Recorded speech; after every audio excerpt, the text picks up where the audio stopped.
This is Optimal Relationships Daily, episode 496. How to Perfect Your Grief Story by Shelby Forsythia of shelbyforsythia.com. Hey OLD friend, I'm Joss Marie, and I hope you had a really great weekend. In case you're new here, this is my show where I help you optimize the relationships in your life by narrating blogs with permission from the authors. And if you enjoy starting your day with motivational quotes, go ahead and follow us on Instagram to check some out. Simply search for old podcasts to find us. And today, I'm super excited to be featuring Shelby Forsythia for the very first time. Shelby's the host of the podcast Coming Back, Conversations on Life After Loss, where she explores the grieving process. So with that, let's hear what she has to say about our stories of pain and start optimizing your life. How to Perfect Your Grief Story by Shelby Forsythia of shelbyforsythia.com. Last week on Coming Back, I spoke to Christina Lurchin about her grief story, the loss of her best friend to terminal breast cancer, and the loss of her daughter at 20 weeks. Her friend's diagnosis and her daughter's death were literally back to back, and she's learned how to come back from what she refers to as the tornado that was her life. In our conversation, we talked about how important it is to share our stories of loss with others. Not only does storytelling relieve us of the burden of carrying our pain alone, but it helps us grow more comfortable talking about our pain in public. In sharing our pain stories with others, we do the small, meaningful, everyday work of breaking down taboos surrounding grief, and through our vulnerability, we remind others of our humanness. Simply put, there is value for you and beyond you in sharing your story of pain, loss, or heartache. It's a big reason of why I put my story out there for everyone to see. So, how do we go about sharing our grief stories with others? What do we say? How do we say it? Who do we say it to? Number 1, decide on your grief story. This seems like a no-brainer, but in order to tell a story, you have to decide what it is. This step is very basic, but very important. Beginning, middle, and end. Where did it start? What happened in the middle? Where are you now? This can be as simple as, I was 21 when my mom died, or as detailed as, I was in college when my mom died from breast cancer. It followed my dad having 2 major brain surgeries, so it was a really scary and heartbreaking time for me. I still have hard days and worry when one of my family members calls me. The best part about being the storyteller is deciding what events, backstory, and details you want to include. In this step, ask yourself, what am I ready to share? Number 2, decide who you want to share it with. For this part of crafting your grief story, break your recipients down into 2 categories. People who need to know are in close contact with you. Their lives will be affected in some way by your loss. They could be your boss, your coworkers, your doctor or therapist, your bank teller, your childcare provider, your lawyer, and so on. These people, whoever they are, will need to know at least a little bit of what's going on in your life in order to better serve you or accommodate you as you work through it. This need-to-know grief story can be more logical, contain less detail, be very short, and so on. People you want to tell are the trusted friends and family members that you actually walk through your loss with. These people will get the emotional side of your loss and can help you shoulder some of the pain, uncertainty, and heartache you are feeling. They are the people who would sign up to help you in a crisis. Who most supports you? Whose eyes do you want on your heart? Whose hands would you like to catch you when you fall? This is your want to tell group. These folks can handle and sometimes even invite gory details, tear-filled text novels, and long, deep conversations. They have your heart and your back. Disclaimer. This is the part where I tell you that you are allowed to have 2 or more different versions of your grief story. You do not have to disclose the same information to anyone for any reason. Yes, even if they ask you to. Double disclaimer. On top of all this, know that your family can be the recipient of a need-to-know story, and your beloved nanny, mail person, professor can be the recipient of a want-to-tell story. You do not have to keep people at an arm's length because you have a professional or financial relationship with them.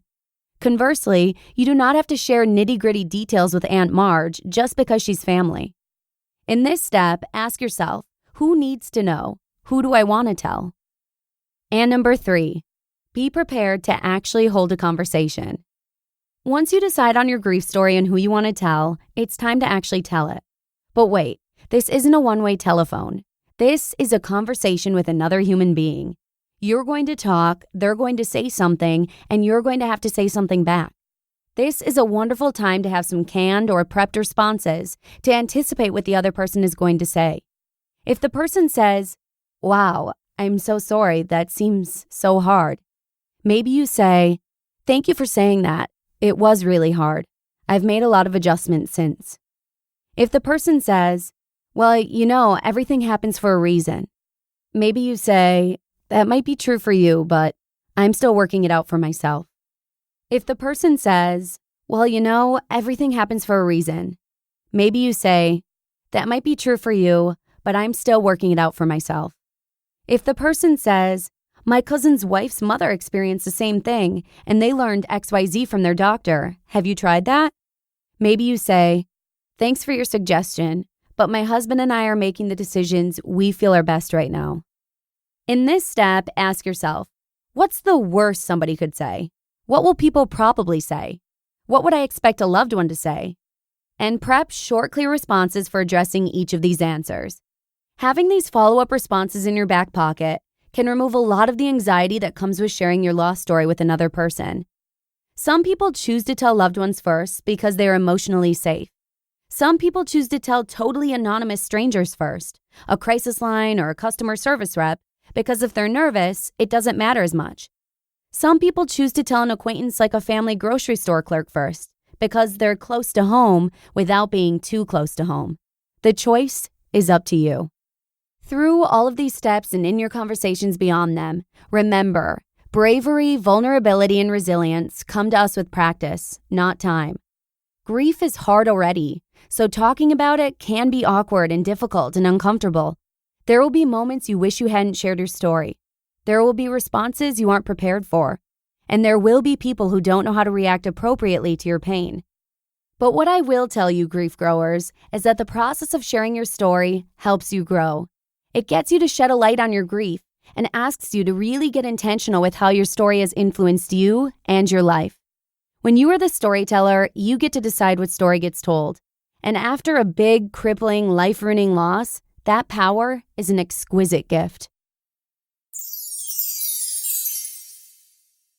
You just listened to the post titled, "How to Perfect Your Grief Story" by Shelby Forsythia of ShelbyForsythia.com.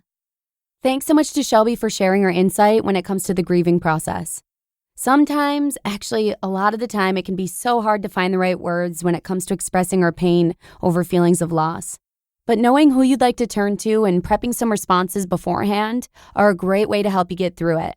Be vulnerable and be unafraid to grow. But with that, we've reached the end of today's episode. Enjoy the rest of your Monday, and I'll see you again tomorrow with a post on how to resolve relationship conflicts, where your optimal life awaits. Hello, Life Optimizer. This is Justin Malik, creator and producer of this podcast, but also Optimal Living Daily, the show where I read to you from even more blogs covering finance, productivity, minimalism, personal development, and more, from incredible bloggers like Derek Sivers, Zen Habits, Mark and Angel, The Minimalists, and all the ones you hear on this show too. So if you enjoyed today's episode and like taking amazing blogs on the go, come on over to Optimal Living Daily and subscribe to that one too. And together, we'll start optimizing your life.